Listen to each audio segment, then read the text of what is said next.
Kita kemarin sudah membahas bagaimana mendapatkan peluang, merintis usaha baru, dan sekarang bagaimana cara mengelola. Ya, jadi bagaimana caranya kita mengelola usaha baru.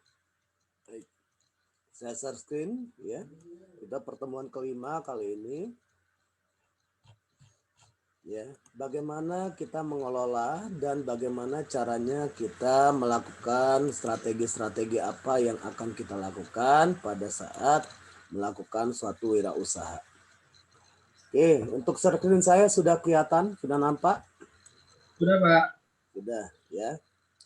Baik, jadi yang kita bahas untuk perkuliahan kali ini, yang pertama, bagaimana cara mengelola usaha, strategi berwirausaha, memelihara semangat wirausaha, dan bagaimana cara mengeksploitasi untuk kemajuan suatu usaha. Ya. Nah, sekarang kita masuk ke pertama, yaitu bagaimana cara mengelola usaha.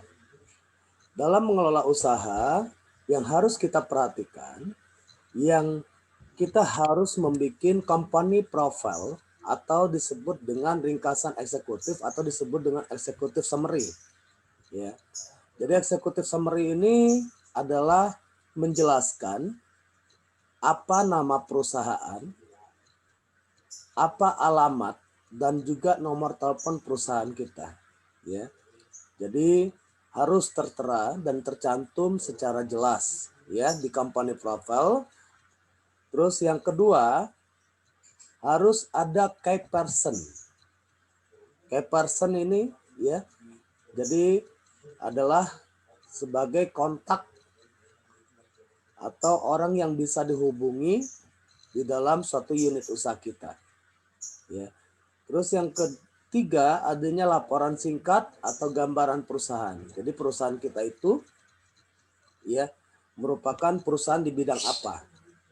Apakah di bidang kosmetik? Kita harus menjelaskan ya. Jadi di perusahaan kita misalnya di bidang kosmetik, kita harus menggambarkan perusahaan kita di kosmetik itu di bagian di produksinya apa di distribusinya. Itu terpisah kembali. Kalau emang ada dua, ya udah kedua-duanya dicantumkan. Baik produksinya, produknya apa saja, distribusinya kita menggunakan distributornya apa saja, atau kita punya distributor sendiri, atau punya PBF sendiri, ya. Nah jadi harus kita jelaskan baik dari gambaran perusahaan kita bergerak di bidang apa, produksi atau distribusi. Terus juga harus menjelaskan produk, ya. Terus pasar kita siapa, dan juga strategi bagaimana caranya meraih keberhasilan. Ya, kemarin juga saya sudah menjelaskan juga bagaimana strategi kita untuk mencapai keberhasilan. Ya, tentunya di sini yang harus kita perhatikan yang pertama sekali adalah bagaimana caranya kita memenangkan pasar. Ya, jadi nanti kita lihat di sini apa saja yang harus kita lakukan dan bagaimana, ya. Nanti kita lihat. Terus selanjutnya menjelaskan secara manajerial atau keterampilan. Jadi semua SDM itu harus diberi keterampilan, harus diberi wewenang, harus diberi tanggung jawab, harus diberi job description. Jadi secara manajerial mereka memiliki tanggung jawab yang penuh sesuai dengan job desk masing-masing, dan juga diberikan keterampilan-keterampilan di sini mereka supaya untuk berlatih supaya sesuai dengan bidangnya masing-masing, ya. Terus selanjutnya laporan kebutuhan dana dan cara penggunaannya. Nah, otomatis di sini dana itu biasanya suka tercantum di dalam SIUP, surat izin usaha produksi, ya. Dan juga berbeda antara CV dan PT. Kemarin juga sudah saya jelaskan, ya. Sekarang aja minimal untuk apotek aja harus berbadan hukum, ya. Dia harus CV. Nanti di CV itu minimal berapa juta dananya. Dananya minimal itu 100 juta. Yaitu untuk apotek. Dan juga harus juga ada tercantum di sini rekening penerimaan dan neraca saldo. Ini adalah unsur dalam perencanaan usaha yang harus kita perhatikan. Pertama adalah ringkasan eksekutif, ya. Nah, dalam perencanaan usaha di sini tentunya merupakan semuanya adalah sebagai pedoman untuk mencapai keberhasilan, ya. Dan juga untuk mengajukan kebutuhan permodalan kalau seandainya yang ada dari luar, ya. Sekarang kita lihat perencanaan usaha yang kedua secara detail, ya. Tadi hanya eksekutif summary. Sekarang kita lihat latar yang kedua adalah perencanaan usaha secara detail. Nanti di ending perkuliahan kamu harus bisa bikin bisnis plan secara detail dari produk yang kamu bikin. Jadi kamu lihatnya dari peluang.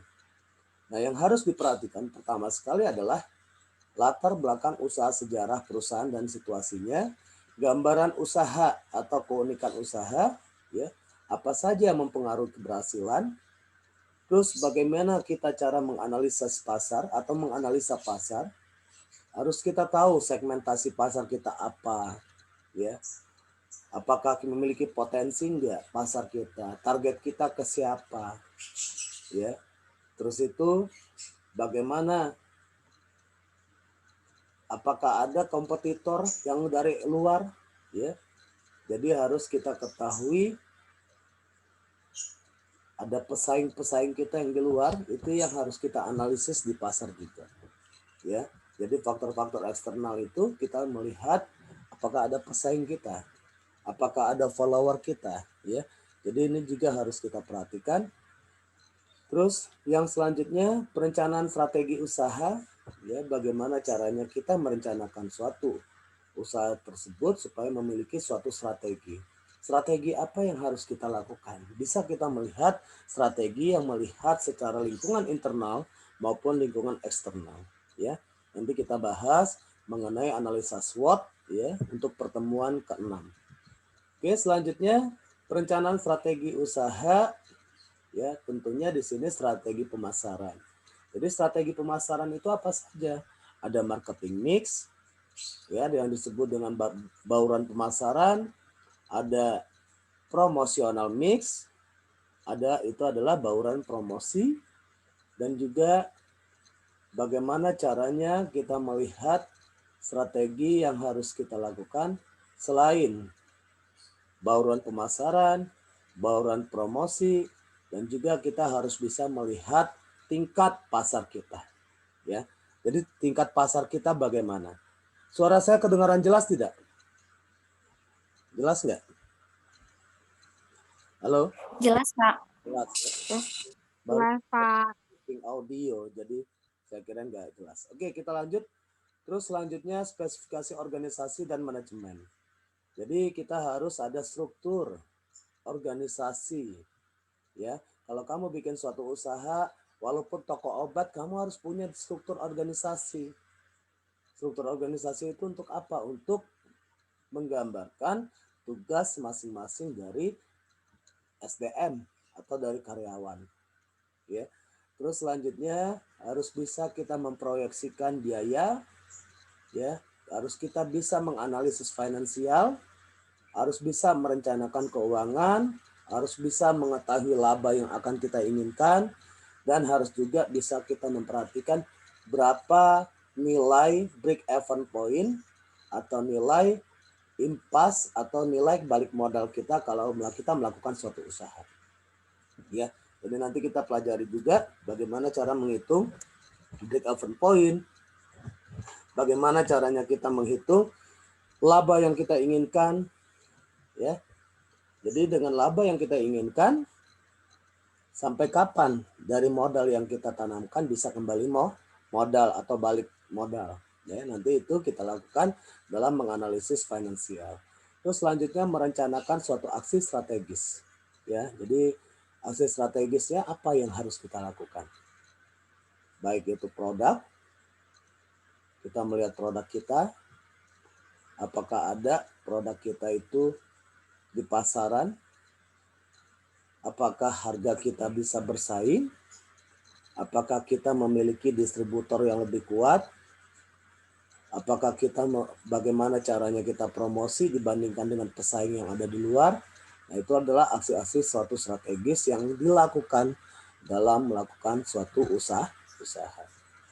Nah, sekarang kita lihat dalam pengelolaan keuangan, nanti kita bahas di sini ya.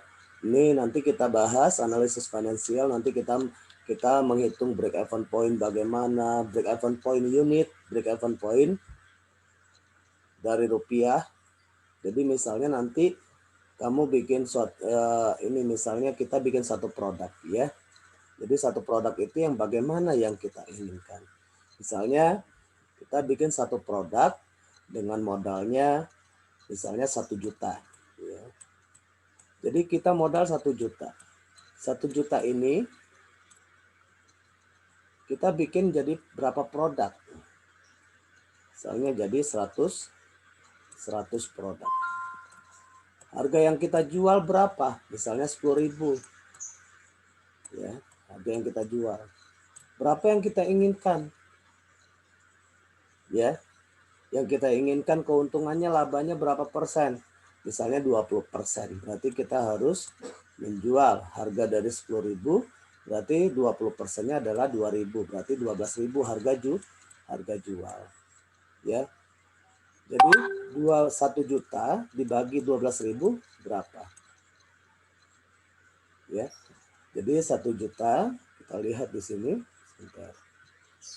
Ya. Ini contoh ya. Ini contoh buat kamu. Jadi kita bisa memprediksi kapan kita kembali modal. Ya. Dibagi 12 ya. 83. Jadi kalau produk kita itu yang kita produksi 100. Kalau kita jual 83 produk, otomatis sudah kembali modal ya. Yang disebut dengan break even point. Balik modal. 17 itu apa? 17 ini adalah keuntungan kita. Ini adalah laba. Ya. 83 tambah 17 kan 100 ya. Ini produk kita kan 100. Kalau kita jual 83, kita sudah balik modal. 17 ini adalah keuntungan kita. Nah, kita harus bisa menghitung ya. Bagaimana caranya kita menganalisis keuangan dan juga bagaimana cara mengelola keuangan. Ya, nanti kita pelajari. Oke. Kita lanjutkan ya. Selanjutnya bagaimana strategi kita untuk kita kalau sebagai pengusaha yang harus kita perhatikan, kita harus paham betul manajemen ya. Manajemen kewirausahaan itu apa? Pertama harus fokus pada pasar, bukan teknologi. Ya. Jadi kalau kita bikin satu produk, kita harus tahu pasar kita siapa. Ya. Pasar kita kemana? Produk kita itu buat siapa? Ya. Terus apa keunggulan produk kita? Kita harus tahu ya. Karena kenapa? Kita harus bisa menyampaikan di pasar yang akan kita jual barang atau produk yang punya kita. Jadi bukan teknologi dulu. Teknologi nanti ya. Kalau sudah memenangkan pasar, tinggal teknologinya bagaimana? Bisa. Ini mengikuti. Jadi harus pasar dulu, harus fokus kepada pasar. Yang kedua, bikin ramalan pendanaan. Ya. Jadi kita harus tahu berapa dana yang harus kita butuhkan. Ya. Jangan sampai adanya biaya-biaya yang tidak diinginkan atau biaya-biaya yang betul-betul tidak bermanfaat bagi perusahaan. Nah, tentunya kita harus tahu ya berapa, harus bisa mengestimasi biaya. Yang ketiga, membangun tim manajemen. Ya, jadi harus bisa bikin kerja teamwork, ya, kerja satu tim. Tidak bisa kerja sendiri-sendiri. Jadi nggak bisa kerja individualis. Jadi kalau namanya suatu usaha, pasti harus ada kerja tim atau teamwork, ya. Jadi nggak bisa kerja sendiri-sendiri. Terus yang keempat, beri peran tertentu khusus untuk wirausaha penemu. Jadi kita harus memastikan kalau kita di farmasi, kita harus memberikan aspirasi, harus kita memberikan benar-benar kompensasi yang lebih baik sebagai kalau kita di farmasi itu adalah formulator. Jadi formulator itu adalah sebagai kekayaan kita, kekayaan suatu usaha. Ya. Selanjutnya strategi selain manajemen, ada juga dalam strategi berwirausaha itu harus kita perhatikan dengan cara kita harus bisa memenangkan pasar atau kita sebagai market leader. Ya. Jadi market leader itu apa? Jadi yang memimpin pasar, yang memenangkan pasar adalah produk kita. Itu yang harus kita perhatikan. Terus selanjutnya posisi produk kita harus bisa terlayani semua. Ya. Bagaimana yang tidak terlayani? Kita harus bisa bikin distributor. Ya. Sekarang pertanyaan saya, kenapa kok perusahaan Kalbe Farma itu lebih besar? Karena mereka banyak distribusi yang ada seluruh cabang dari Sabang sampai Merauke. Jadi kalau kamu nanti bikin usaha, kalau kita sudah balik modal jangan dulu diambil. Keuntungannya untuk apa? Untuk bikin cabang lagi yang baru. Ya, kalau kita punya unit usaha cuma satu, suatu usaha kita itu akan apa nantinya? Suatu usaha kita itu akan nggak bisa bangkit dan nggak bisa berkembang. Jadi kalau kamu punya satu unit usaha, ya misalnya kamu nanti jadi pengusaha, misalnya kamu pengusaha apotek, kamu modalnya dari nol, kamu dari starting, biaya sendiri. Jangan diambil dulu keuntungannya. Bikin lagi cabang. Nah, sudah punya 2 apotek, barulah kamu ambil keuntungannya. Kenapa suatu usaha kita harus bikin 2? Karena kalau satu tempat usaha yang satu merugi, satu usaha yang lain bisa menutupi. Jadi enak ya. Jadi kita bisa berkembang dan bisa maju. Nah, itulah caranya kita, bagaimana caranya berwirausaha. Terus fokus pada barang yang bisa bertahan. Ya, kemarin juga sudah saya sampaikan bahwa ada produk life cycle. Disebut produk life cycle itu apa? Produk tidak selamanya bisa memenangkan pasar. Walaupun itu produk kita kecil, tapi bisa sustainable. Bisa berada di pasaran terus dan bisa tetap, ya. Nah, tentunya kita harus bisa menciptakan suatu manfaat dan memiliki produk kita itu atau barang kita itu memiliki nilai, ya, bagi pelanggan. Terus selanjutnya kita dalam strategi berwirausaha kita bisa mengubah karakteristik produk, ya. Kayak kemarin, kayak sekarang kan banyak ya. Kenapa kok bisa fresh care itu memenangkan pasar? Kenapa? Saya tanya. Bisa ada yang jawab nggak? Fresh care bisa Karena memenangkan pasar. desainnya, Hmm? karena desainnya Pak, Karena desainnya bagaimana? ada roll on-nya. Ya, karena dia mengubah karakteristik produk. Kalau dulu biasanya kan itu aromaterapi, fresh care itu sama dengan minyak angin kan? Itu minyak angin kan? Betul tidak? Betul nggak? Fresh care itu minyak angin bukan? Iya Pak, betul. Terus banyak wanginya juga. Ya. Nah, sekarang coba kalau dulu yang terkenal minyak angin apa? Minyak angin cap kampak kan? Minyak angin cap Iya Pak. kampak itu tahu nggak? Susah kan? Oh, diginiin ya. Apa namanya? Baru keluar gitu ya. Terus baunya juga nggak enak gitu ya. Fresh care kan dia pinter ya. Jadi dia mau dirubah dalam bentuk roll on. Terus itu memiliki nilainya apa? Tadinya bau ya. Kalau minyak angin cap kampak itu kan bau nenek-nenek ya. Bau kakek-kakek itu ya. Jadi kalau fresh care ini kan wangi aroma terapi. Nah, makanya dia bisa memenangkan pasar. Itu strategi ya.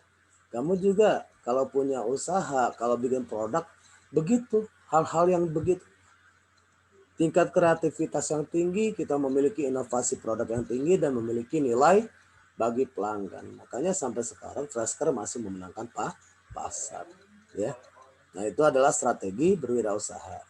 Strategi yang selanjutnya, kalau kita dalam masa pertumbuhan atau growth, jadi kita kalau berwirausaha yang harus kita perhatikan adalah pertumbuhan. Ya, tadi yang saya bilang. Kemarin juga sudah saya sampaikan. Kalau kita memiliki suatu usaha, kita memiliki keuntungan 20%. Contoh, ya, 20% ke depannya berapa? Ya, bisa 25% atau bisa 30%. Untuk apa? Supaya ada peningkatan, supaya ada perkembangan, supaya ada pertumbuhan. Nah, pertumbuhan di sini kita bisa melihat pertama, pertumbuhan untuk di produk ya. Jadi produk kita jangan hanya satu saja. Kamu tahu sendiri ya, sekarang banyak produk kayak yang memenangkan pasar obat mah apa? Saya tanya. Yang memenangkan pasar obat mah. Romah, Milanta. Proma ya. Dulu Milanta nomor 1.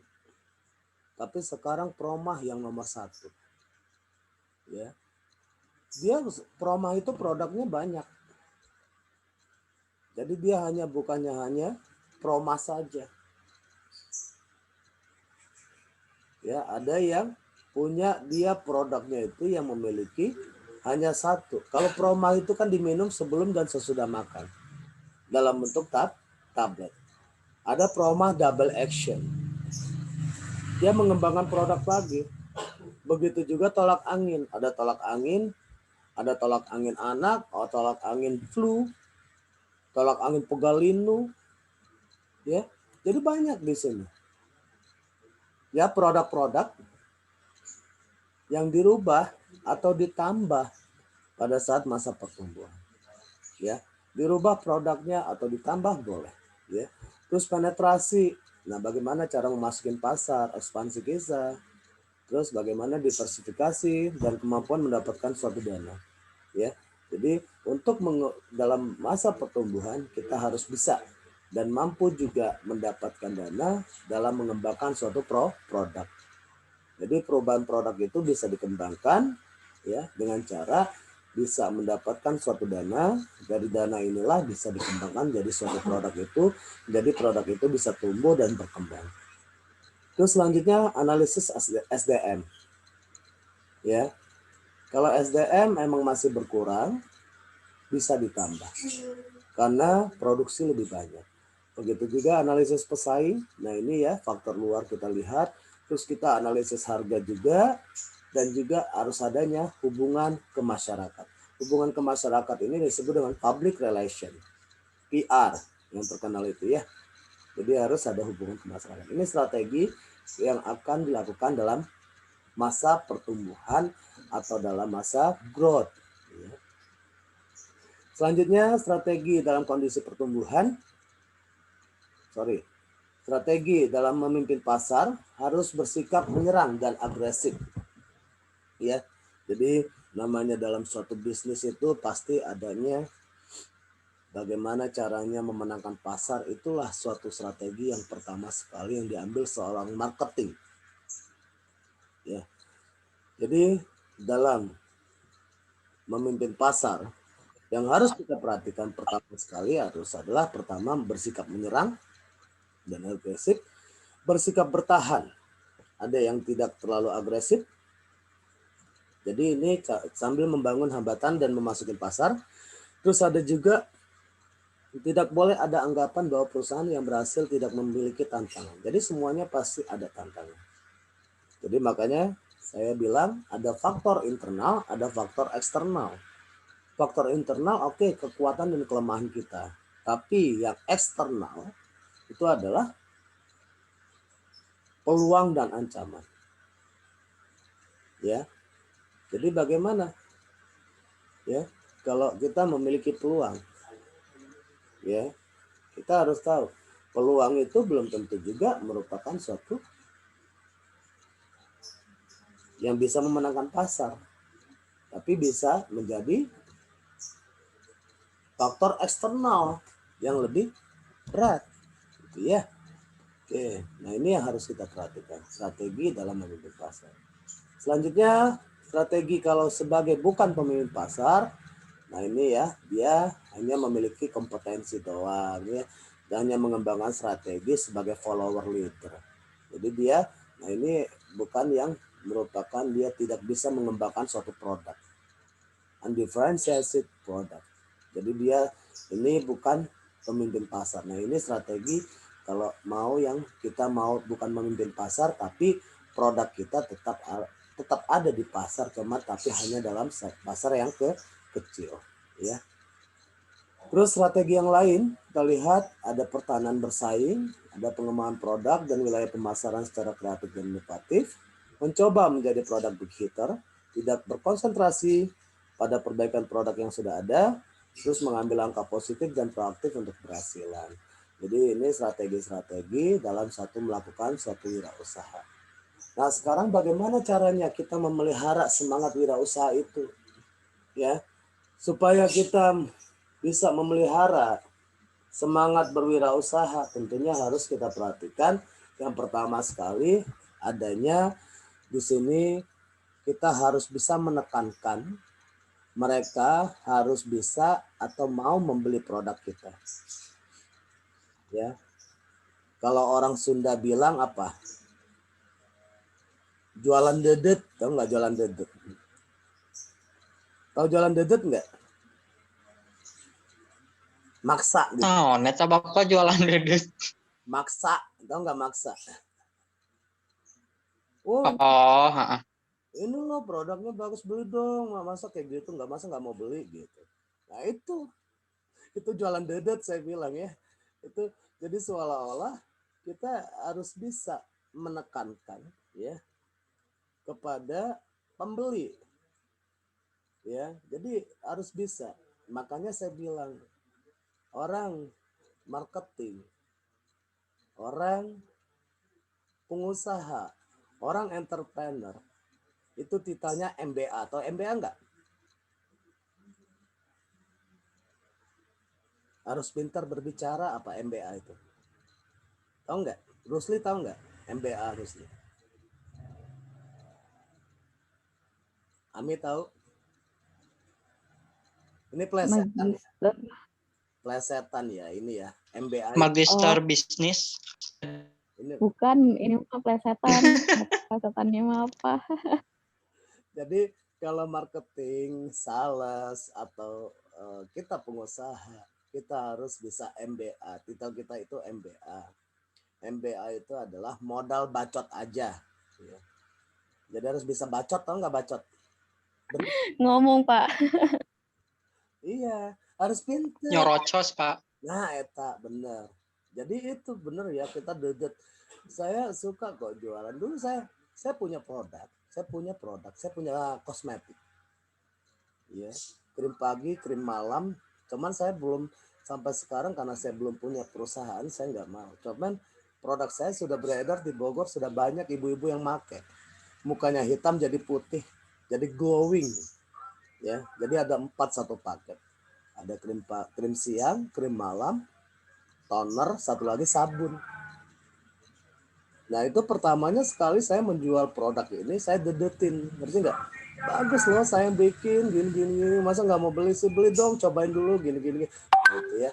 Nah itu caranya kita menekan supaya bisa mereka membeli produk kita.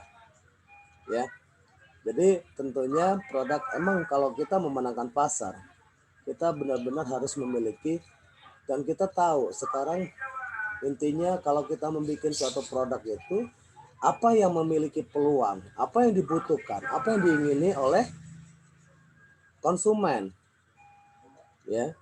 Kayak ya kalau kosmetik tentunya banyaknya tapi bukannya hanya perempuan saja, kaum pria juga sekarang menggunakan kosmetik, ya.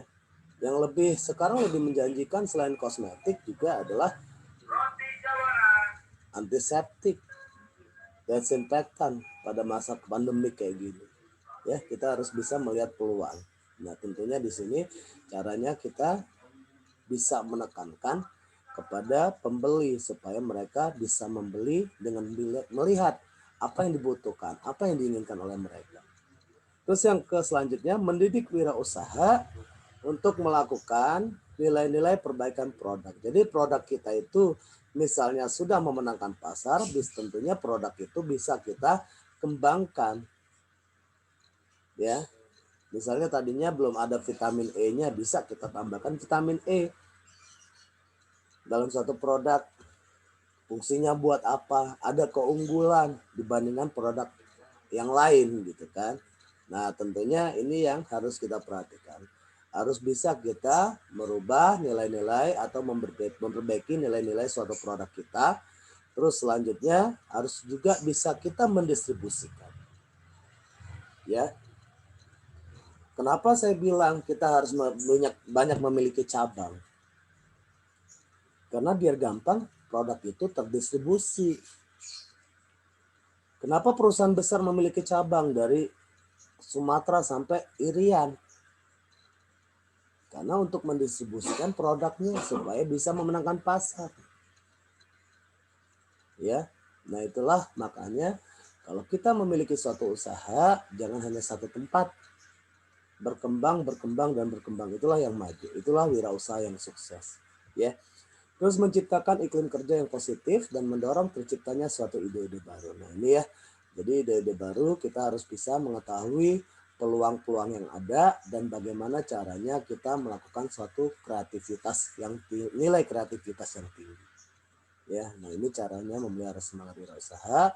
Nah sekarang bagaimana caranya mengeksploitasi imajinasi dan institusi untuk memajukan suatu usaha tentunya harus kita perhatikan. Nah betul ya bahwa di sini George dalam bukunya Artistic Research Tool for Scientific Mind di mana dia mengemukakan bahwa proses mental bawah sadar berupa imajinasi dan intuisi dapat membantu kemajuan suatu usaha. Jadi harus kita berimajinasi, berangan-angan adanya di mental bawah sadar kita. Betul ya yang disampaikan oleh George ini betul ya, semua berawal dari mimpi. Mimpi adalah berasal dari mental bawah sadar. Bagaimana caranya kita menggapai mimpi tersebut? Nah, strategi-strategi yang tadilah yang kita lakukan dalam melakukan suatu usaha. Ya, jadi ini yang harus kita perhatikan ya. Jadi kalau makanya kamu lihat entrepreneur itu banyaknya apa? Diam. Mereka itu berpikir. Karena kenapa? Mereka suka memainkan mental bawah sadar. Habis ini apa lagi ya? Habis ini apa lagi ya? Usaha yang akan saya kembangkan. Habis ini begitu. Ya, jadi semuanya betul. Lagu Laskar Pelangi itu betul, ya. Semua berawal dari mimpi. Bagaimana caranya? Nah, itulah strategi yang kita lakukan. Oke, sekarang bagaimana caranya kita melakukan suatu imajinasi institusi ini? Pertama, rasa bawah sadar kita. Lakukan, ada konsep. Kita ada konsep. Makanya tadi saya bilang, seorang entrepreneur itu banyak yang diem. Mereka pasti memikirkan konsep karena memainkan bawah sadarnya. Konsepnya bagaimana, idenya, modalnya bagaimana. Nah, tentunya di sini yang harus kita lakukan adalah lamunan dan mimpi. Jadi lamunan dan mimpi itulah yang bisa memberikan suatu kita dapat menginspirasi dan menjalankan imajinasi kita. Nah, dari situlah barulah terciptanya suatu konsep dan ide-ide. Jadi dari konsep dan ide-ide inilah nanti dikembangkan di dalam pengetahuan. Ya. Jadi tentunya pengetahuan mendadak yang diperoleh tanpa sadar kadang biasanya didapat dari imajinasi kita atau intuisi kita. Ya, jadi semuanya kalau kita sudah melihat peluang yang ada di pasar, sekarang imajinasi kita main, intuisi kita main. Bagaimana caranya kita memajukan suatu usaha, ya. Dan dari situlah barulah kita tiba-tiba mendapat pengetahuan yang mendadak.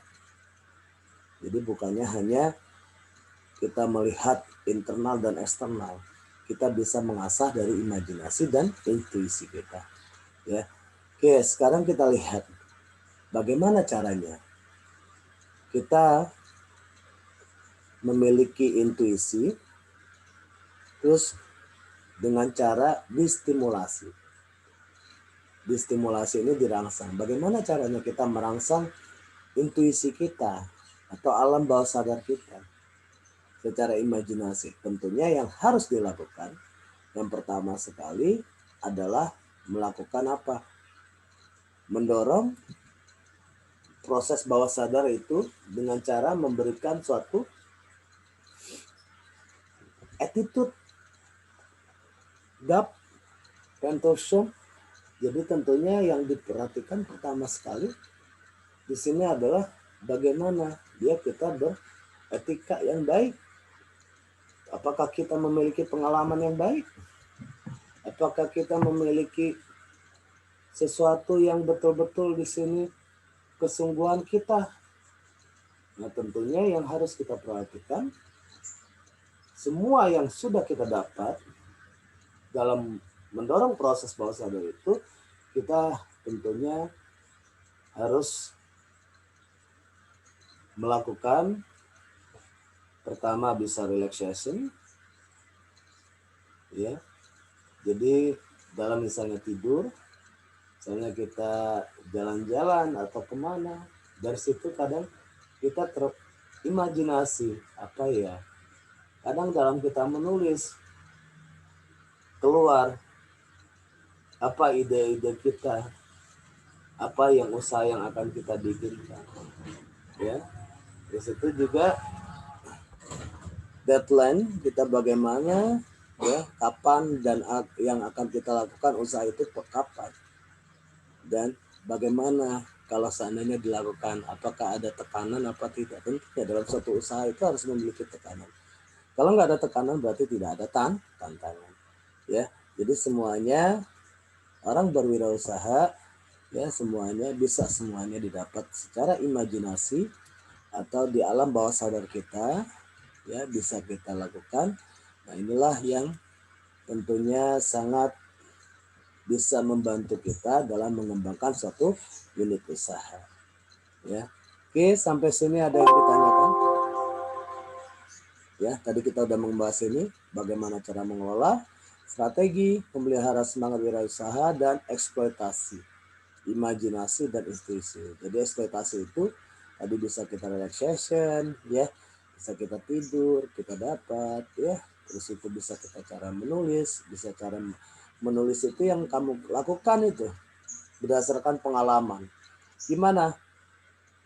Sudah dikumpulkan di laporan praktikum yang pengusaha apotek? Belum Pak, belum dibuka di kampus. Belum saya buka perasaan. Ya, yang tugas doang Pak, yang udah Pak. Tugas yang udah. Yang teori. Belum. Yang laporan belum dibuka, Pak. Iya, yang praktikum belum dibuka, Pak. Yang di praktikum belum. Perasaan udah suka error ya. Saya mah bingung kadang ini. Kadang suka error. Oh iya, kemarin udah saya buka ini. Motivasi berwirausaha. Oke. Ya. Oke, nanti sudah kerjakan semua belum? Sudah, Pak. Udah ya. Paling lambat nanti malam jam 8 saya tunggu ya. Boleh, Pak, boleh. Ya. Baik, Pak. 8 saya tunggu. Jadi nanti malam paling lambat. Oke, sampai sini ada yang ditanyakan kira-kira? Bapak mau nanya, Boleh. misalnya kita mau buka apotik, terus mau nentuin harga barang, itu kayak gimana Pak? Biar mencakup beban sewa, beban listrik, terus upah gaji sama laba gitu. Jadi kita harus naikin satu produk tuh harus naikin berapa persen biar kita bisa nge-cover biaya itu semua. Terima kasih. Ya. Oke, pertanyaannya bagus ya. Oke, jadi gini. Bagaimana caranya kita mengcover untuk biaya bisa mengcover biaya tetap maupun biaya tidak tetap. Obat berapa yang harus kita naikkan di apotek? Ya, itu pertanyaannya. Supaya apotek itu tidak rugi. Nah, bagaimana caranya? Nah, tentunya yang harus kita perhatikan, sebentar mana ya? Saya buat nulisnya mana sebentar.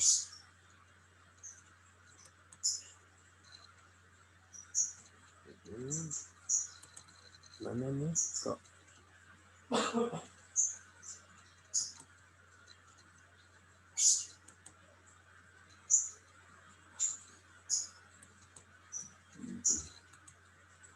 Oke. Jadi obat itu kita tahu obat ada berapa macam? Obat bebas. Terus apa lagi? Bebas terbatas. Ada obat keras. Terus apa lagi? Narkotika. Terus apa lagi? Psikotropik. Oke. Sekarang kita lihat untuk obat bebas terbatas. Ini apotik biasanya suka ngambil keuntungan 10 sampai 15% laba. Yang besar itu adalah di sini. Obat keras atau obat resep dokter itu adalah 20 kadang sampai 30%. Ini keuntungan. Sekarang kalau kita pukul rata 10 tambah 20 berarti adalah 30. 30 kita bagi 2. Berapa persen? 15%. 15%. Kalau 15% ini kita masih, kalau 15% apotek kita lambat laun akan apa? Tutup atau bangkrut. Jadi harusnya berapa? Di atas lebih besar daripada 20%. Bagaimana caranya di atas 20%? Nah, tentunya yang harus kita perhatikan yang pertama sekali apanya di sini? Ya. 10 ditambah 30 kalau obat kerasnya atau obat narkotikanya. 40 dibagi 2 berarti 20%. Atau obat bebasnya kita markup 15% keuntungannya. Sini adalah 25%. Tergantung. Ya. Jadi kenapa orang suka buka apotek? Kenapa orang suka berwirausaha? Karena keuntungannya lebih besar loh. Coba kita lihat. Keuntungannya kan lebih besar ini loh keuntungannya. Dibandingkan ditaruh uang itu di deposito. Deposito itu hanya 6% dapatnya, keuntungannya hanya 6%. Ya. Kenapa orang ingin berwirausaha? Karena untungnya lebih besar. Bagaimana walaupun untung besar, bagaimana caranya menutupi supaya biaya-biayanya lebih besar daripada 20%? Kalau 15% ini lambat laut akan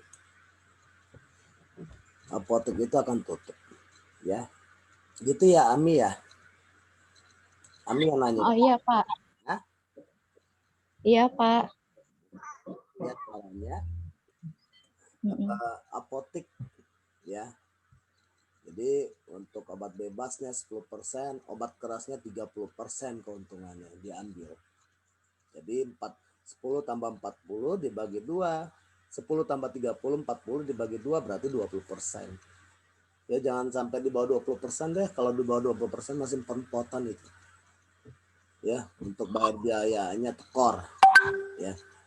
Oke, ada lagi yang ditanyakan? Misalnya nih Pak, apoteknya udah gede gitu, udah laris lah. Itu lebih baik kita tetap markup harganya atau kita pertahanin? Kita pertahankan. Jangan kita markup walaupun kita sudah maju. Kecuali kalau emang ada kenaikan dari distributor. Syukur-syukur kalau kita punya modal lagi, kalau kita maju. Kalau kita membeli obat dalam partai besar, justru diskon itu lebih besar. Ya. Sekarang saya tanya, apotek yang terkenal di Bogor apotek apa? Yang harganya murah. Ada yang tahu nggak? Apotek Deli, tahu apotek Deli? Apotek Deli, Deli Tajur, tahu? Deli Pasar Anyar, dia punya cabangnya di mana-mana itu. Deli Tajur, Deli Pasar Anyar, ya. Terus itu Deli Ciomas, ada lagi Deli yang dekat Siloam, ya. Kenapa kok harganya murah? Itu kalau kita beli obat, itu sampai ngantri, karena harganya lebih murah. Udah terkenal tuh di Bogor, ya. Terus mereka bagaimana kok bisa harganya lebih murah, menjualnya harganya lebih murah? Karena dia punya gudang yang besar. Di Galaxy Theater itu di Tajur, dia kalau beli ke PBF, itu belinya itu apa? Dalam karton-kartonan. Udah nggak beli dalam box lagi. Jadi kalau beli karton, dengan kita membeli dalam bentuk box, lebih murah yang dalam bentuk karton. Dan diskonnya lebih besar. Ya. Jadi kalau bisa kita turunkan. Kecuali kalau kita naikkan itu, kalau kita naikkan harga itu bagaimana? Kalau emang ada kenaikan dari PBF-nya. Tapi kalau emang nggak ada kenaikan, jangan. Yang ada nanti pasien atau customer kita akan kabur. Ya, akan lari. Jangan Ami ya. Jangan. Ya, jadi gitu. Itu strategi. Ya. Pak, kalau semisalnya kenaikannya dari beban gitu, kayak sewa, Kenaikan dari biaya sewa. Oke, kenaikan dari biaya sewa itu nggak bisa kita bebankan dari harga obat. Ya, beban sewa itu bisa kita tekan dengan cara bagaimana? Tekan biaya sewa yang lain, biaya yang lain kita tekan. Misalnya biaya sewa apotek, ada kenaikan gitu ya maksud Ami ya? iya kadang kalau udah ramai kan suka dinaikin Ya. sewanya. Nah, caranya bagaimana? Jangan dinaikin harga, kabur nanti. Yang ada apa? Kita tekan biaya yang lain. Jadi misalnya biaya sewanya, misalnya naik sama yang punya bangunan apoteknya. Ya misalnya apoteknya itu nyewa. Kita tekan biaya yang lain. Apa yang kita tekan? Atau apa yang kita pangkas? Banyak kan? Misalnya biaya listrik. Biaya listrik kita harus tekan. Bagaimana caranya menekan biaya listrik? Pemakaian listrik yang nggak perlu. Terus biaya air. Biaya telepon. Itu bisa kita tekan. Jadi jangan menaikkan harga. Ya. Jadi kalau menaikkan harga nanti yang ada mah customer atau pasien pasti kabur ke apotek lain. Ya, apoteknya kok naik lagi? Mahal dong ya. Nanti kayak gitu. Jangan ya. Nah, itu strategi ya kecuali emang kalau ada kenaikan. Nah, itu pangkas lagi dengan biaya-biaya yang lain. Jadi ada biaya itu kalau kita nanti kita belajar analisis finansial, ada biaya tetap sama biaya tidak tetap. Ya. Jadi kedua-duanya, misalnya biaya ini naik, biaya apa yang harus dipangkas. Gitu. Ya, gitu Ami, ya. Makasih, Pak. Ya, ya. Ami kerja di mana? Apotek. Enggak, Pak. Ya. Cuman kepikiran aja. Oh, gitu. Ya. Luntang-lantung, Pak. Di rumah Jadi beban makan. keluarga. Oke, ada lagi yang ditanyakan. Bagus pertanyaannya. Sudah memikirkan hal demikian, bagus. Sudah memiliki apa angan-angan ke sana, justru bagus itu. Ya. Oke, ada lagi yang ditanyakan? Nah, mau nanya lagi Pak, kalau misalnya nentuin upah gaji, Upah gaji itu yang menentukan tergantung dari pemilik apotek. Ya. Nah, kalau untuk di apotek, kalau kita menentukan upah gaji itu ada standar. Kalau untuk apoteker standarnya berdasarkan IAI. Kalau untuk asisten apoteker atau TTK berdasarkan PAVI, ada aturannya. Ya. Untuk karyawan yang lain tergantung dari tingkat pendidikannya, apakah lulusan D3, SMA, ya, apakah S1. Jadi tergantung yang menentukan adalah PSA, pemilik sarana apotek. Kalau mengenai salary itu berbeda dengan tunjangan dari tunjangan apa namanya? Tunjangan profesi. Paham nggak tunjangan profesi? Jadi kalau kamu nanti kerja, kamu harus tanya dulu. Kalau kamu kamu profesi kamu sebagai TTK, berarti STR TTK kamu dipakai. Ditaruh pada saat waktu perizinan. Itu kamu harus dapat tunjangan profesi. Kalau kamu nggak dapat tunjangan profesi, jangan mau. Ya, saya ajarin biar pinter nih kamu. Karena banyak PSA ini yang cerdik. Pengusaha apotek ini cerdik, cerdas lah. Udah dipakai STR-nya, STR TTK-nya, tapi digajinya seperti ngegaji karyawan. Ya, jangan mau.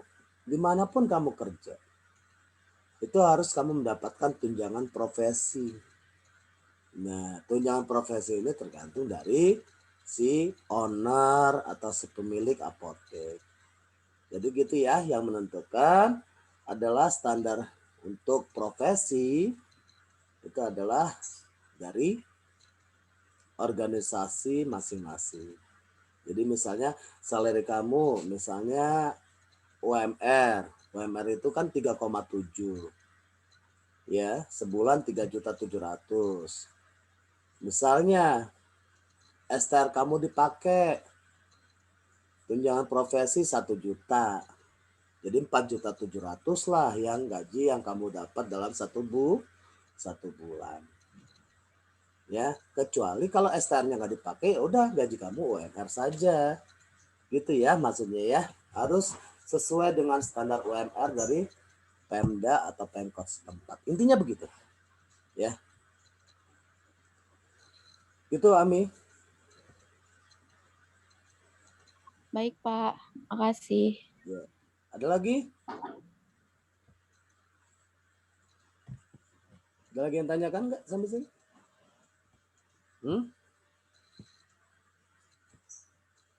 Cukup? Itu ya. Cukup, Pak. Oke. Jadi yang kita bahas tadi bagaimana cara mengelola usaha, bagaimana cara kita mengembangkan atau strategi, terus bagaimana caranya kita berimajinasi. Ya. Oke, kalau Pak nggak mau nanya boleh Pak? boleh silakan. Tadi kan saya bilang siapa lagi nanya. Enggak siapa ini? Subki. Subki Pak Subki. Siap. Ya, Subki. Ya. Iya Pak, ini kan saya masuk ke apotek yang Intisari dekat kampus nih dari awal. Apotek apa? Katanya sih dari bosnya katanya dikasih hak cuti selama 12 hari. Cuman sampai sekarang saya nggak dapat hak cuti. Katanya sih dihilangkan cutinya. Itu kenapa ya Pak ya? Ya nggak bisa. Makasih. Mana ada cuti dihilangkan. Cuti itu adalah hak karyawan loh. Dalam 1 tahun. Kalau emang nggak ada, kamu ada BPJS ini nggak, ketenaga kerjaan nggak? Nggak dikasih Pak. Kalau pas saya di klinik waktu itu dikasih. Cuman saya udah pindahkan di sini Pak. Ya itu nggak bisa, itu hak loh. Hak kamu sebagai karyawan.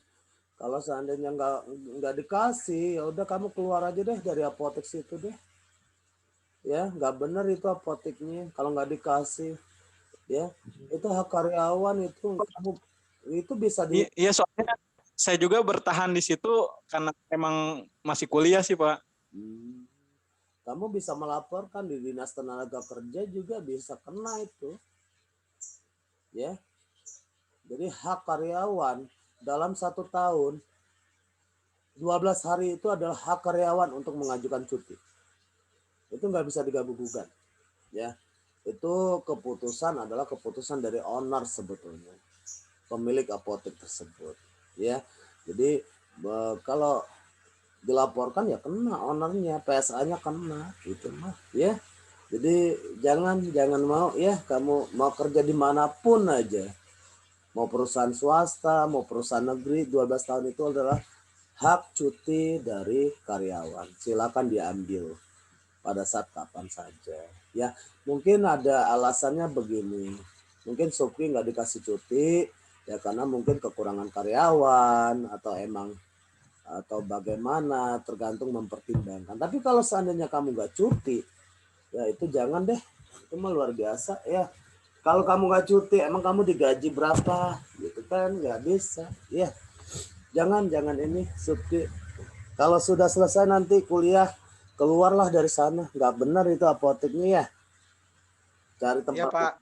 Cari tempat lain lah ya. Gitu ya. Oke. Satu lagi, saya mau udah banyak sih Iya Pak. megang perusahaan, megang apotek apa segala macam, banyak banget dulu saya. Udah pengalaman capek ya, sekarang mah lepas banyak. Oke, ada lagi nggak? Pengalaman saya juga banyak, mau di apotek, mau di PBF, mau di industri juga saya. Ya silakan ya yang mau bertanya. Oke, ada lagi yang ditanyakan? Kalau ini Pak, karyawan udah lama gitu kan ya, ngabdi sama kita gitu. Terus kita ada kewajiban nggak sih buat naikin gaji dia, upah dia? Sekarang gini, kalau target kita naikkan, gaji karyawan kita naikkan. Kalau kamu nanti jadi pengusaha, paham nggak? Jadi misalnya Paham Pak. apotek, target misalnya tahun 2020 100 juta, target 2021 120 juta, target 2022 140 juta. Kalau targetnya naik terus, kamu kasih. Naikkan juga gajinya. Begitu juga nanti kalau kamu bekerja di marketing, target kamu naik tapi gaji kamu nggak naik, mendingan keluar, resign, cari kerjaan lain. Banyak kok kerjaan farmasi itu, ya. Jadi gitu. Kalau target naik, gajinya juga kita naikkan, ya. Kalau seandainya emang ada nilai plus atau nilai kelebihan dari omset yang dihasilkan, ya boleh untuk karyawannya diajak jalan-jalan, ya, atau bisa dikasih sebagai kompensasi atau hadiah. Ya, kalau kamu juga nanti sebagai pengusaha jangan terlalu pelit, ya. Saya kasih saran, ya, jangan pelit.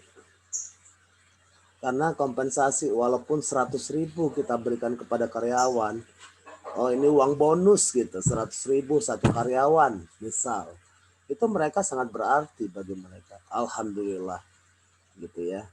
Alhamdulillah ada bonus. Mereka termotivasi untuk bekerja lebih baik lagi, ya, untuk mereka mencapai target. Pasti mereka juga pasti loyal pada perusahaan kita, pada apotek kita, ya. Jadi kalau kamu punya apotek jangan terlalu pelit, ya. Itu saran saya. Kalau emang ada kenaikan omset, ada yang melebihi, misalnya kelebihan omset, misalnya targetnya 100 juta dalam 1 tahun, oh ternyata dapat 150 juta, ya, boleh kamu berikan uang bonus, boleh kamu ajak jalan-jalan. Itu buat supaya apa? Termotivasi karyawan tersebut supaya betul-betul loyal nanti untuk bekerja dan sungguh-sungguh, gitu ya. Gitu caranya Ami, ya. Jadi gitu caranya kita supaya kompensasi ini atau intensif yang kita berikan supaya memancing atau membakar semangat seluruh karyawan. Gitu caranya. Ya, kalau saya dulu begitu.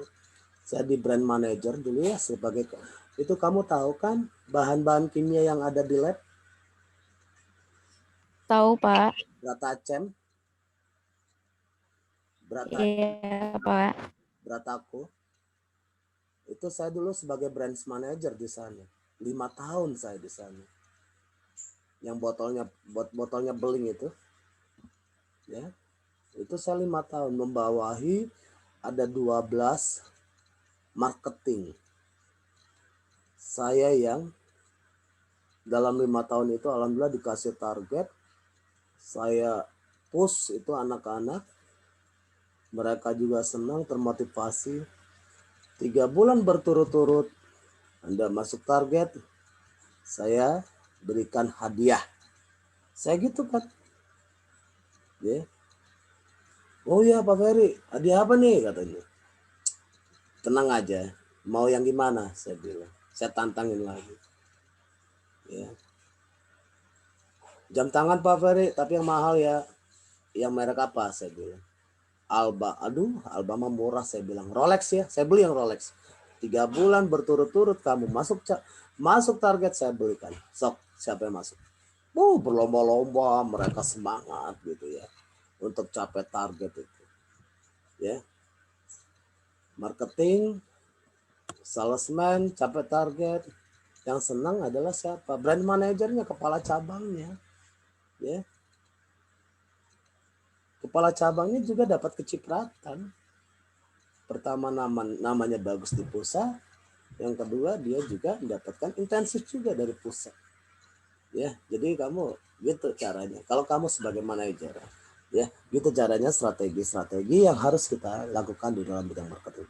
Gitu, Ami, ya. Iya, Pak. Dan, Makasih, Pak, ilmunya. ya, saya mah pengalaman banyak sekali. Kalau diceritakan, nggak habis deh. 10 buku itu nggak habis, ya. Banyak sekali pengalaman. Saya dulu ya masih bujang itu marketing dulunya. Saya masih bujang itu marketing, ya. Jadi masih bujang dulu saya itu marketing. Sudah kebeli rumah, kebeli mobil, kebeli motor coba. Enak kan? Ya. Sebel saya kerja di sini, pindah keluar. Ya, dulu saya di estetik cuman ngajar cuman kelas karyawan doang. Ya. Nggak ngajar kelas reguler. Saya dari tahun 2005 di estetik ngajar. Tahun 2005 berarti berapa tahun? 15-16 tahun ya sekarang ya, lumayan ya. Tapi itu 2005 saya masih bujang dulu itu. Ya. Bujang, ya. Kerja di marketing, wah muter-muter deh pulang. Ya, di perusahaan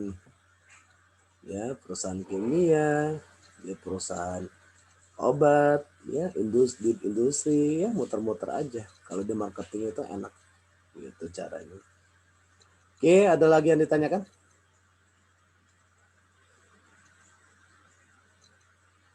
Oke, kalau nggak ada yang ditanyakan, kita masuk ke praktikum. Ya, tolong untuk yang tugas nanti malam terakhir pukul 8 ya. Pukul 8.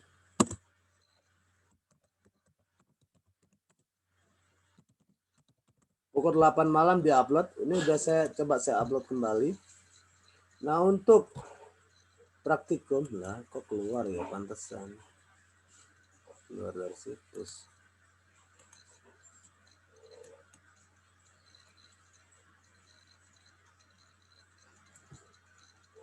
Untuk praktikum selanjutnya kamu cari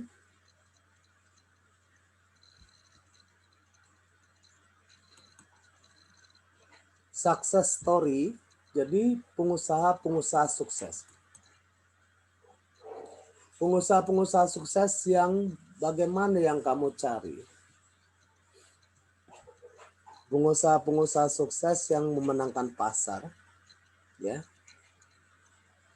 Kamu bisa pilih dan kamu bisa melihat secara bibliografi beliau. Kalau kemarin kan adalah pengusaha apotek. Tapi kalau kita sekarang merambahnya ke yang lebih besar lagi. Untuk sekarang ke industri, ya. Jadi kita lihat pengusaha-pengusaha yang sukses di bidang di industri farmasi, di industri kosmetik, di industri obat tradisional, dan satu lagi adalah di industri makanan maupun minuman. Kamu tinggal pilih salah satu. Mau industri farmasi, kamu cari Kalbe Farma. Kalbe Farma itu punyanya siapa? Bagaimana sejarahnya? Awal muasal beliau untuk merintis usaha. Dibikin dalam bentuk makalah. Nanti diupload di e-kampus. Kamu ceritakan. Ya. Terus misal di kosmetik, kamu misalnya ambil yang Wardah. Wardah tahu? Wardah kosmetik. Iya, Pak. Nah, Itu Tahu, Pak. milik apoteker juga. iya, Wardah kosmetik itu apoteker, orang Padang. Ya. Awal muasalnya dari mana? Bagaimana caranya? Dulu dia bekerja. Dia bekerja di perusahaan kosmetik. Sampai dia mendirikan usaha tersebut. Begitu juga Mustika Ratu. Martha Tilaar. Ya. Buka salon. Awalnya dari garasi mobil. Terus akhirnya sekolah bikinlah perusahaan kosmetik sampai dia dikontrak oleh negara ya untuk Miss Indonesia ya atau Putri Indonesia pakai kosmetiknya dia.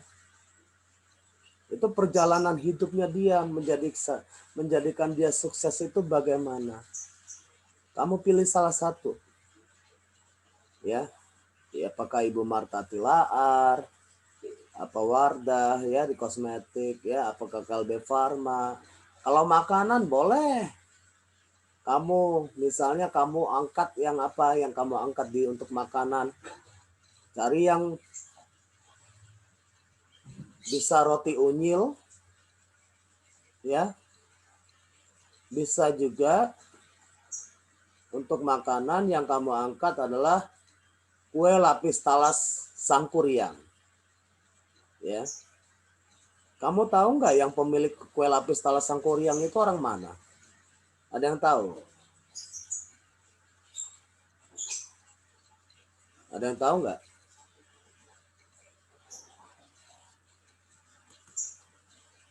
Halo, ada yang tahu nggak? Orang Bogor, Pak. Salah. Orang Bogornya molor. Orang Bogornya molor, saya bilang. Tidur. Siapa coba? Angga dan Rizka namanya, Pak. Ya? Orang mana? Oh, nggak tahu. Indonesia, Pak. Iya, Indonesia mana? Orang Surabaya. Tahu nggak? Oh iya, Pak, Surabaya, Pak. Iya. Jadi dia ini dulu kuliah di IPB. Ya. Setelah beres kuliah, dia bikin usaha bakso. Ya, kalau nggak salah dia bikin usaha bakso. Dia di IPB itu teknologi pangan. Pulang, berumah tangga, bakso, terus kebakaran kalau nggak salah itu warung baksonya. Akhirnya dia nggak buka usaha lagi dan akhirnya dia jalan-jalan kembali lagi ke Bogor. Dia kepikiran jalan-jalan ke Bogor, dia melihat apa yang dilihatnya. Kalau orang Bogor pulang dari Bogor pasti bawa talas. Talas Bogor kan, talas yang gitu tuh yang dibawa-bawa gitu kan, ya kan? Tapi dengan dia memiliki inovasi, kenapa kok talas ini dibawa-bawa kayak gitu? Buat apa? Berat kan? Sampai saya juga dulu begitu. Kalau saya pulang ke Sumatera, saya bawa talas sampai 10 kilo gitu berat ya.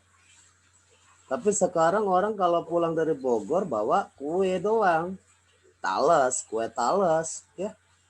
Jadi pinter. Talas itu dibikin dari tepung itu dibikin kue lapis. Kenapa dibikinnya kue lapis? Karena di Surabaya terkenal adalah kue lapis. Kue lapis Surabaya. Karena terbuatnya dari talas, jadi kue lapis talas Bogor. Pinter nggak? Cemerlang nggak ini? Cemerlang kan? Kreatif, dia bisa menangkap peluang. Bisa menciptakan suatu produk, ide baru. Ya. Nah, jadi itulah. Makanya Sangkuriang sampai sekarang bisa memenangkan pasar. Dulu pertama sekali, kue lapis talas banyak sekali. Kue lapis si X, Y, Z, A, B, C banyak. Tapi Sangkuriang yang masih berdiri, yang kue lapis yang lain mau nggak tahu pada kemana. Ya nanti kamu cari kalau untuk makanan, ya misalnya yang untuk kue lapis talas siapa sih? Kenapa kok bisa sukses? Ya. Sampai sekarang banyak cabang, ya dulu hanya satu cabang di Jalan Baru doang gitu. Ya saya dulu pernah tahu persis itu perjalanan dari Sangkuriang itu. Ya, kue lapis Sangkuriang. Begitu juga minuman. Nah, minuman. Minuman siapa yang kamu angkat? Cimori. Ya. Minuman Cimori. Ya, itu dari susu. Ya. Kenapa kok bisa maju? Kenapa bisa sukses itu lihat di puncak? Ya, kamu cari tahu, kamu bikin makalah. Karena kenapa? Dari situlah, dari kita mempelajari sukses story dari pengalaman, dari kehidupan, dari pengusaha yang sukses. Nah, dari situlah kita bisa nanti memiliki suatu imajinasi atau memiliki suatu ide, suatu usaha apa yang akan kita kembangkan sesuai dengan kreativitas kita. Ya, itu untuk nanti kamu kerjakan ya di biografi success story di pertemuan ke-5 ya, di pertemuan ke-5. Jadi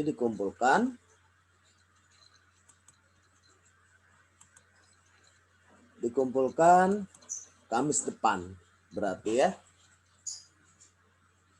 Jadi untuk silakan kamu pilih mau industri farmasi, industri kosmetik, industri makanan maupun industri minuman. Silakan pilih yang mana. Ya, kamu bikin dan nanti kamu masukkan kumpulkan di e-kampus di pertemuan ke-5. Oke, sampai sini ada yang ditanyakan?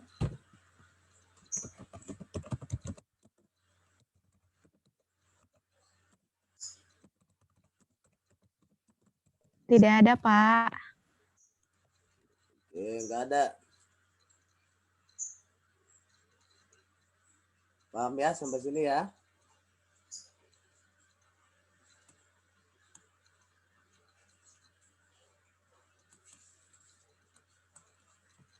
Oke.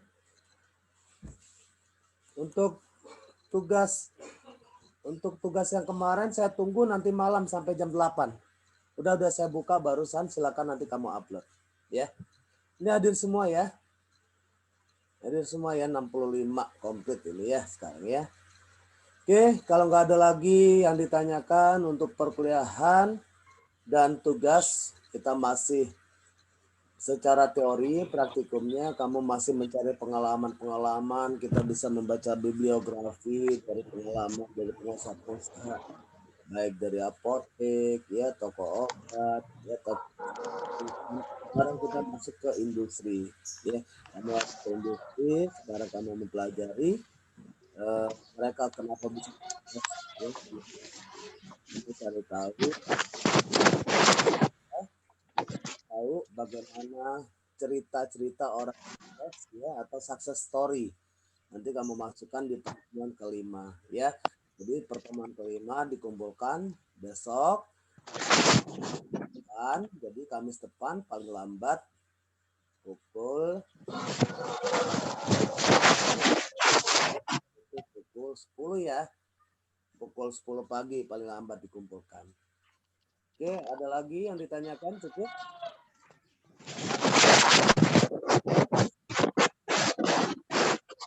Ini siapa ini? Ayudi ini ngosek-ngosek apa ini? Ngosek-ngosek apa Ayu? Oke, ada yang ditanyakan nggak?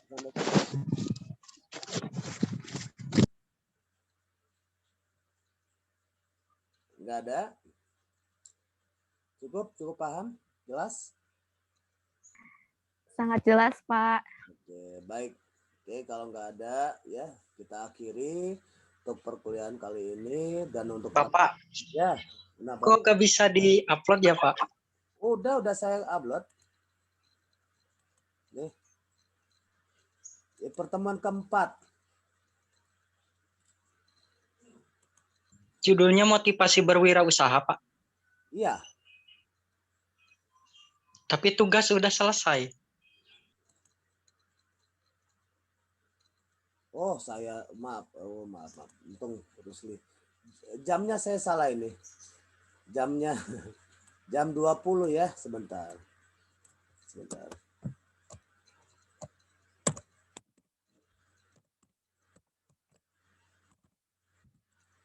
Oke, coba Rusli dimasukin lagi. Coba dicek.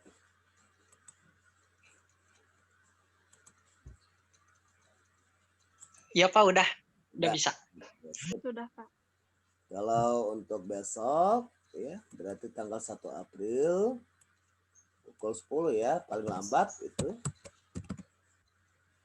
Ini success story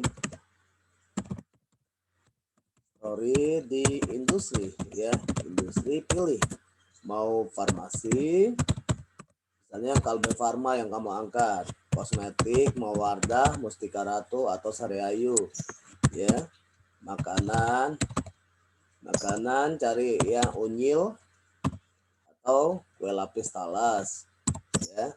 Kalau minuman misalnya kamu ambil adalah Cimori ya, minuman Cimori yang di Bogor aja kamu ambil ya. Sukses kan sampai sekarang itu ya, sampai besar kayak gitu ya. Oke, nah pertemuan kelima kamu kumpulkan itu yang success story hari Kamis paling lambat tanggal 1 April pukul 10 ya, paling lambat dikumpulkan. Oke, ada lagi yang ditanyakan? Yuk, Bapak, yuk. berarti pakai daftar isi bukan? Nggak usah. Nggak usah langsung Story. aja. Jadi bibliografinya awal ya, mereka merintis usaha sampai mereka, karena kita bisa memiliki jiwa wirausaha itu juga kita bisa dengan cara membaca bibliografi. Makanya kita bisa kan melihat orang-orang sukses ya, kayak siapa anak singkong? Ada yang tahu? Siapa yang? Angga dan Rizka, Pak. Nah, Angga dan Rizka. Herul Tanjung Pak. Nah, Khairul Tanjung ya. Khairul Tanjung itu orang tidak punya. Orang Sumatera merantau ke Jawa. Benar-benar nggak punya. Ya, dengan sungguh-sungguh dianya luar biasa sekarang jadi orang yang disebut nomor 2 apa nomor 3 gitu ya di Indonesia ini yang kaya raya. Pengusaha yang sukses. Ya, Khairul Tanjung. Ya, sebetulnya kita banyak buku-buku Khairul Tanjung itu kalau kamu baca. Bagus sekali. Riwayat hidupnya dari nol sampai itu. Nah, kamu juga karena kita di bidang farmasi, kita hanya bergeraknya di bidang industri farmasi, kosmetik, makanan, makanya tugasnya adalah kita mencari success story-nya untuk hanya industri farmasi, kosmetik, makanan, dan minuman. Ya, jadi semuanya bisa kita dapat dari membaca pengalaman sampai mereka sukses. Ya, dari nol. Nggak bisa semua usaha itu semuanya pasti dari nol. Ya. Oke, tolong dikerjakan paling lambat Senin ya, Kamis depan dikumpulkan. Oke, kalau nggak ada lagi yang ditanyakan untuk perkuliahan kali ini, saya rasa cukup sampai sini. Tolong nanti untuk di praktikumnya dikerjakan, untuk kuliah tidak ada tugas dulu ya. Untuk uji UTS ini tanggal 19 April kita UTS ya. Insya Allah 19 April itu UTS untuk S1 dan D3. Oke, cukup sampai sini. Terima kasih. Assalamualaikum warahmatullahi wabarakatuh. Waalaikumsalam warahmatullahi wabarakatuh. Waalaikumsalam warahmatullahi wabarakatuh. Ya, saya tutup ya semua ya. Terima kasih Pak. Ya.